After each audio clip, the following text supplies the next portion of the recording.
up, madlang kapamilya? Meron na naman tayong topic ngayon. Napakagandang topic mga madlang kapamilya.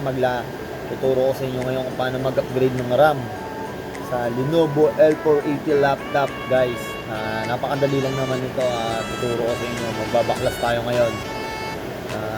Tingnan natin kung ilang isda. Tapos tuturo ko rin sa inyo kahit paano kung gusto nyo mag-upgrade to SSD galing hard disk, normal na hard disk lang. So simulan na natin, guys. Huwag na tayo magpatumpik-tumpik pa. Simulan natin at nang kahit paano makatulong ko sa inyo itong video na to. Okay, eto na yung laptop na Lenovo L480, guys. Papakita ko sa inyo yan, Lenovo L480. So bago yun, guys, sa mga gusto mag-upgrade, alamin nyo muna kung ilan yung RAM nyo. So paano ba malalaman nyo? Siyempre tuturo ko sa inyo dalawang pwede malaman kung paano, ha.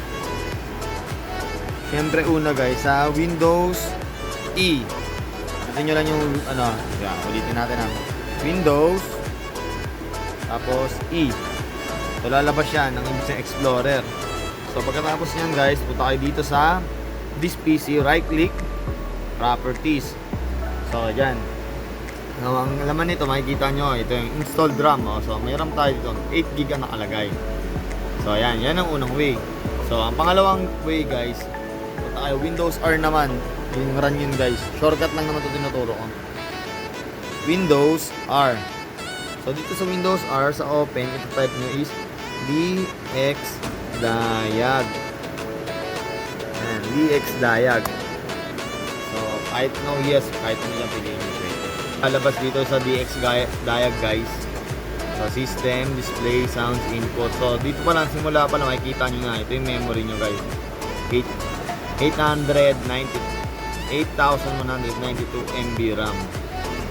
So yan ang ano nyo, yan ang RAM na naka-install sa inyo.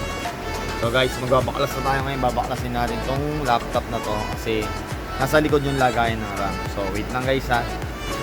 At bago kayo upgrade lagi, so dapat shutdown nyo to.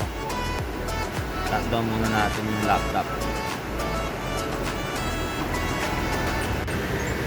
So kailangan nyo lang tanggalin, guys, itong mga tornilyo na to. So tatanggalin lang natin yan isa-isa. Kung natanggalan natin yan, pwede na tayo so pakita ko sa inyo, ha. Bilis na.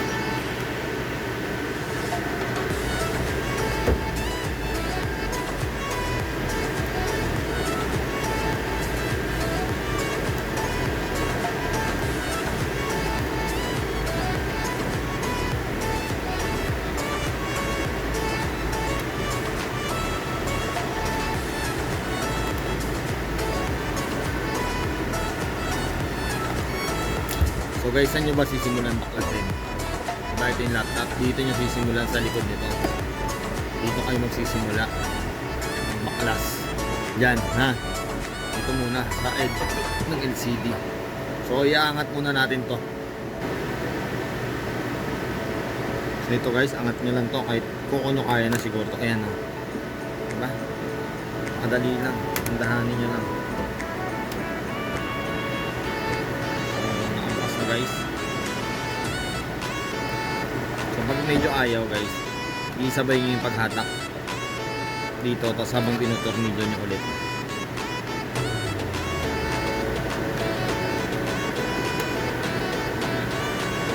Saka nyo hatakin ulit.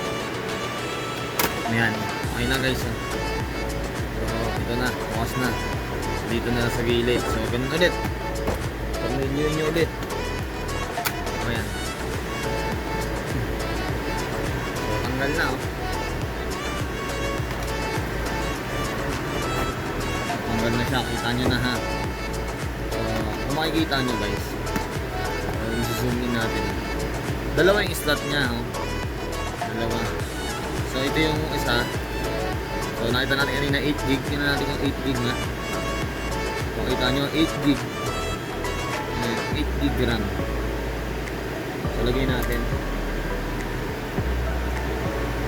Lalagyan ko na ng palatandaan, guys, kasi naka-warranty pa to, eh.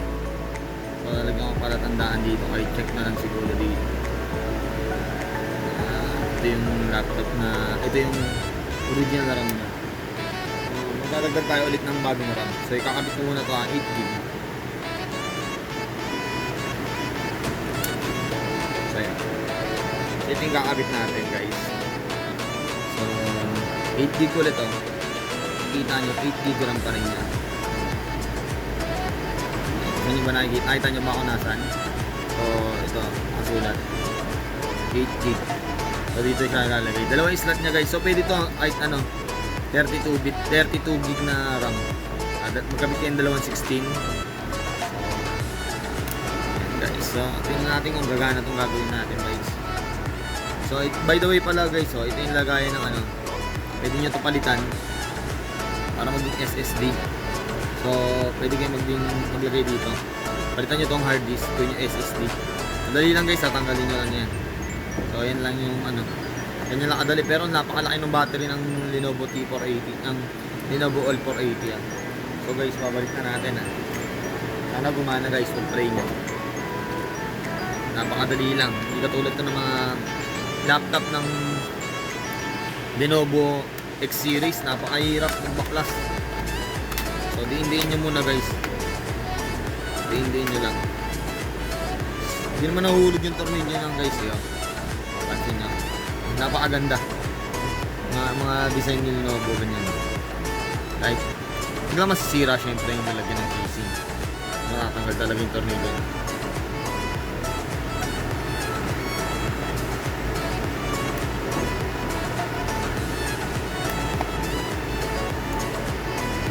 Balik na natin ha. Binabalik natin. Try natin na kumano.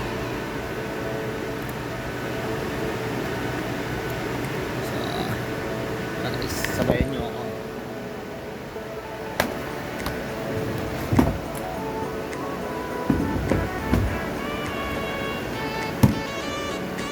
So guys, bubuksan na natin ha. Titingnan natin kung gagana yung ginawa natin 16 gig. So sana gumana. Gumana. So okay yan guys. Pag ganyan okay yan. Basta may sign of life. Yan, lumabas na si Windows.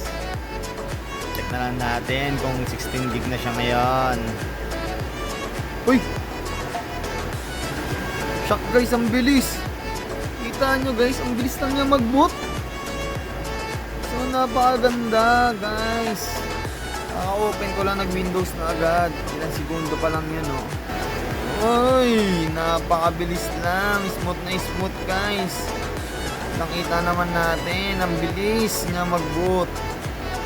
So ano na lang titingnan natin ngayon. Check na natin ngayon yung RAM niya kung ilan. So ganun ulit guys. Windows E. Windows E lang. So this PC ulit. Right click. Properties again. Natin. Boom! 16 gig na siya guys. Ang galing. Napakagaling. Napaka-basic lang guys. So sana makatulong sa inyo yung ginawa kong video guys. So paalam na guys. Thank you. Huwag nyo kalimutan mag-subscribe. Bye!